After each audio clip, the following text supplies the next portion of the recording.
Mexico's Major League Soccer team might have won gold in London, but they didn't win last night. WVTT's Derek Smith tells us who they lost to and why it's so shocking. Derek? Well, from the action of the news desk to here, the Sports Corner, WVTT's Sports Corner to be exact, I'm Derek Smith. Let's go ahead and just rush and dive and kick right into today's sport. Let's go ahead and talk about soccer.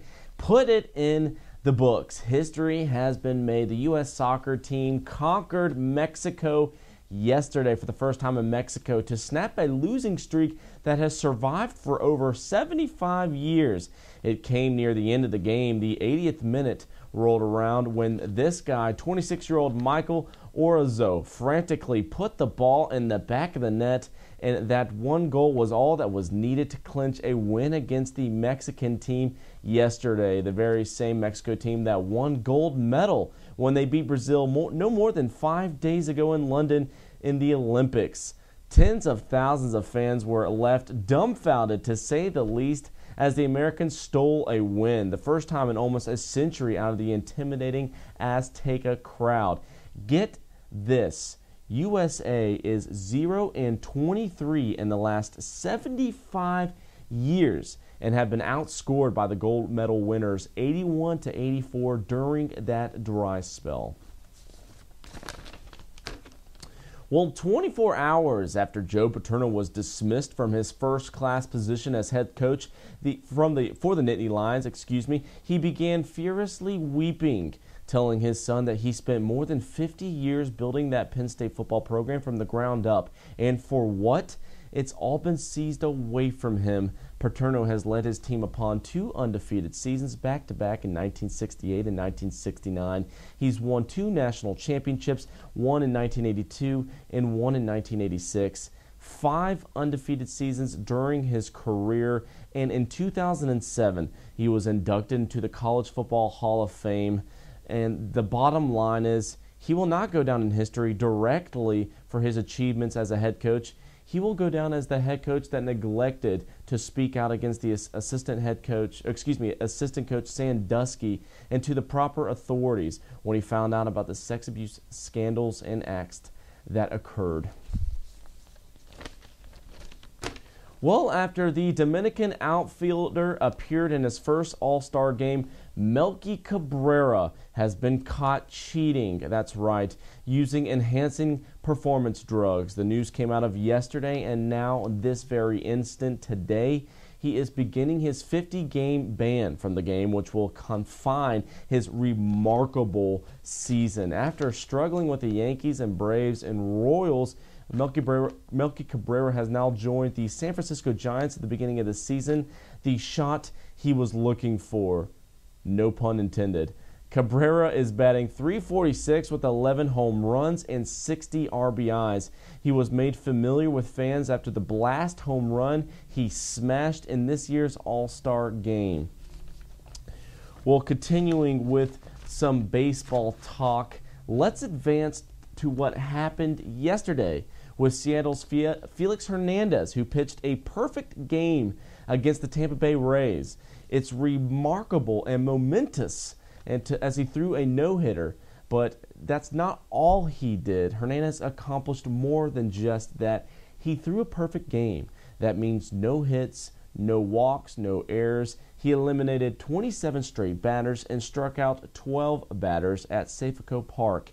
It was the 23rd perfect game in the history of baseball, a dream that has been brewing in his mind, finally coming true for the 34-year-old pitcher.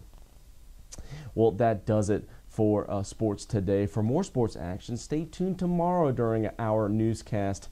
Thursday is officially over, and we are one more step toward the weekend. But also, don't forget, Alexa and I will be at the McKean County Fair on Saturday. So come on out and join us for a lot of fun. Thanks, Derek. And we'd also like to mention that Derek is going to have an exclusive interview with head coach Mike Kane of the Olean High School football team High school football starting. It's really exciting, so we decided to send him on out there. That's right, covering football here on WVTT. And also, the Atlantic 10 Conference will play its 2013 Women's Basketball Championship game at the new state-of-the-art Barclays Center in Brooklyn, and that's where the New York Knicks play. They just made that announcement today, Jeff. So if the Bonnies go back, we'll be heading to Brooklyn next year. That's right. Good stuff. Going on right now at the fairgrounds in East Smethport. It's the McKean County Fair, the 107th annual edition. Stock car racing tonight at 7:30. It's also Senior Citizens Day, so if you're 62 or older, you get into the fair free. Well, we've heard the expression, the dog ate my homework, but what if you had to tell someone the dog ate my cash? Rachel Davis introduces us to Arnie, a beagle with very expensive tastes. Fooled by his lovable personality and sweet beagle eyes, Arnie has a dirty little secret. And I saw there was a 20 and a 5, and the 5 had been chewed on a little bit, and so I didn't think much of it. Figured my wife had a few bucks in her wallet. Arnie had snatched the purse, pawed through the contents until he found the perfect treat for his expensive taste.